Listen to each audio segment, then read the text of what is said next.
لا یؤمن احدکم حتی یکون ہواہ تبعا لما جئت بہ. مکمل ویڈیو. تم اس وقت تک پورے مومن نہیں ہو سکتے جب تک کہ اپنی خواہشات کو میری مرضی کے مطابق نہیں بنا دو گے. حضور کے قدموں میں لا کر اپنی ہر خواہش کو قربان کرنا ہو. یہ نہیں کہ میری چاہت تو ایسی ہے، میں خواہش ایسی رکھتا ہوں لیکن شریعت ایسا کہتی ہے. یہ جب ٹکراؤ آیا تو سمجھ لو کہ تمہارے اندر ایمان آیا ہی نہیں ہے، تم مومن نہیں ہو. مومن وہ ہے جہاں دنیا کی ساری خواہشات وہ حضور کے قدموں پر قربان کر دیتا ہے، اس کی اپنی کوئی خواہش نہیں ہوتی. اسی لیے میں اکثر یہ کہتا ہوں ان نوجوانوں سے جن کو کچھ نصیحت کی جائے تو وہ کہتے ہیں کہ مولانا ہماری لائف ہے، ہمیں انجوائے کرنے دی جائے.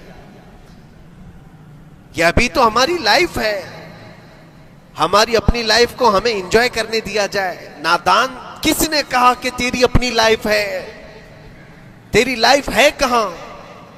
زندگی یہ نہیں کسی کی کسی کے لیے، زندگی ہے نبی کی نبی کے لیے. اور نہ سمجھ مرتے ہیں زندگی کے لیے، ارے جینا مرنا ہے سب کچھ نبی کے لیے. جو خواہشات کو لا کر کے حضور کے قدموں پر رکھ دیتا ہے تو پھر وہ کہتا ہے میرے عزیزوں، وہ پھر آ کر کے یہ کہتا ہے اپنی خواہشات، اپنی طبیعت جہاں سب مر جاتی ہے آدمی کی، اس کی اپنی کچھ نہیں ہوتی، تب اس مومن کی زبان سے یہ نکلتا ہے یا رسول اللہ زمین و زمان تمہارے لیے، مکین و مکان تمہارے لیے، چنین و چنا تمہارے لیے، بنے تو جہاں تمہارے لیے، ہم آئے یہاں تمہارے لیے، اٹھے بھی وہاں حضور کے لیے. اس کا اپنا کچھ نہیں ہوتا. اپنی خواہش ہوگی تو میں کرتا رہے گا، اور جتنی خواہشات کے پیچھے بھاگتا رہے گا دنیا اس کا پیچھا کبھی نہیں چھوڑتی، اور نہ ہی دنیا اس کو کبھی سیراب ہونے دے گی، کبھی پیٹ بھرنے دے گی ہی نہیں. وہ بھوکا ہی رہے گا، وہ پیاسا ہی رہے گا جو دنیا کے پیچھے بھاگتا ہے. ایک مرتبہ سیدنا عبداللہ ابن مسعود رضی اللہ تعالیٰ عنہ غمگین بیٹھے ہوئے تھے، کسی بات کا غم ہوگا. نبی پاک صلی اللہ تعالیٰ علیہ وسلم کا گزر ہو رہا تھا، آپ نے دیکھا، حضرت عبداللہ ابن مسعود سے پوچھا کہ غم کیوں ہے؟ تو آپ خاموش رہے. تو اللہ کے نبی صلی اللہ علیہ وسلم نے ایک جملہ فرمایا جو آج ہم سب کے لیے سبق ہے میرے عزیزوں. فرماتے ہیں لا تکثر ہمک ما یقدر یکن، اپنے غم کو زیادہ مت بڑھا، جتنا لکھا ہے اتنا مل کے رہے گا. وما ترزق یأتک، جتنا اللہ نے رزق لکھا ہے وہ آ کر رہے گا، وہ تیرے پاس آ جائے گا. غم کب بڑھتے ہیں انسانوں کے؟ ہمارے اندر بہت اچھی ویڈیو. جو ٹینشن جس کو آپ کہہ رہے ہو، فرسٹریشن کہہ رہے ہو، یہ سب چیزیں انسان کی زندگی میں کب آتی ہیں؟ جب یہ اپنی لو اور اپنی خواہشات دنیا سے لگاتا ہے. خالق سے اگر لگاتا ہے تو پھر اس کے غم نہیں بڑھتے، بلکہ غموں کا مداوا ہے. اسی لیے بزرگوں نے فرمایا کہ اگر ٹینشن فری جینا چاہتے ہو تو انسانوں سے امیدیں کم کر لو، اللہ کی ذات سے یقین بڑھا لو، اس کی ذات سے یقین بڑھاؤ. ہم نے دیکھا ہے اپنی زندگی میں جس سے ہم ملتے رہے، جس سے کچھ خواہشیں رکھتے رہے، یا جس کے متعلق کچھ امیدیں وابستہ کر رکھی، یہاں امیدیں ٹوٹ جاتی ہیں، پھر انسان کا غم بڑھتا ہے، انسان مغموم ہو جاتا ہے. اللہ کی ذات سے جو وابستہ ہوا اور وہاں جو آس لگایا وہ ہر دن بشاشت کے ساتھ جیتا ہے، یقین کے ساتھ جیتا ہے.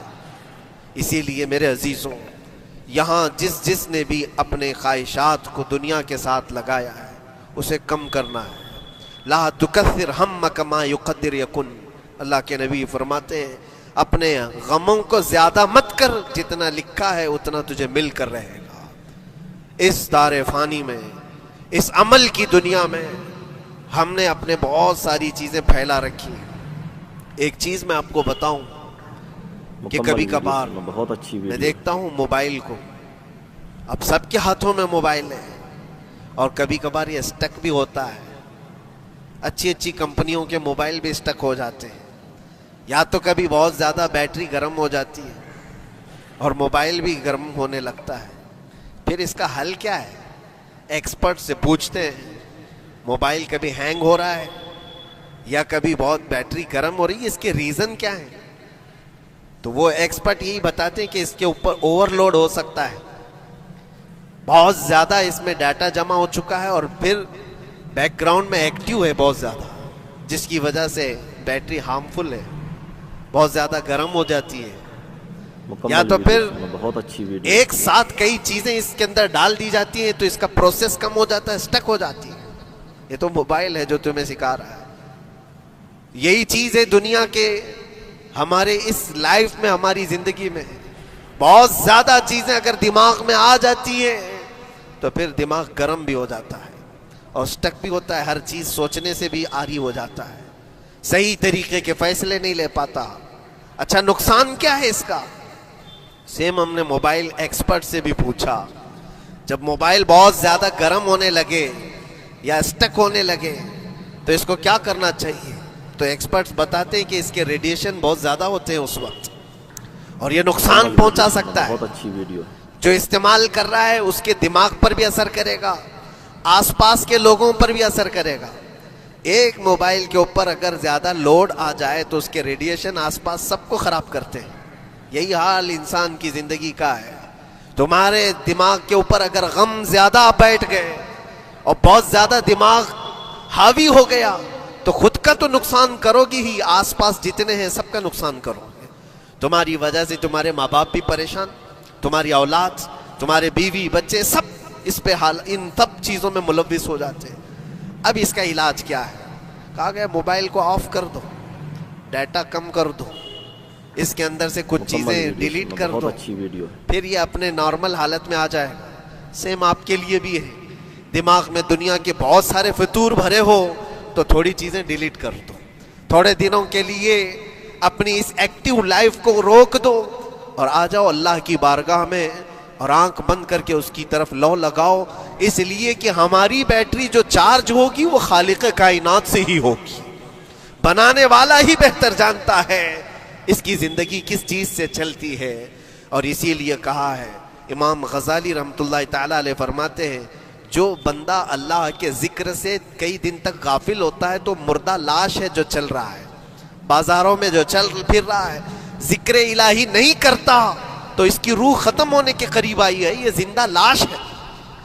یہاں زمانے ہو گئے, مہینوں بیت گئے, برسوں ہو جاتے ہیں, کتنے دن ایسے ہیں آپ نے اللہ کے ذکر کے لیے الگ سے وقت نکالا ہو؟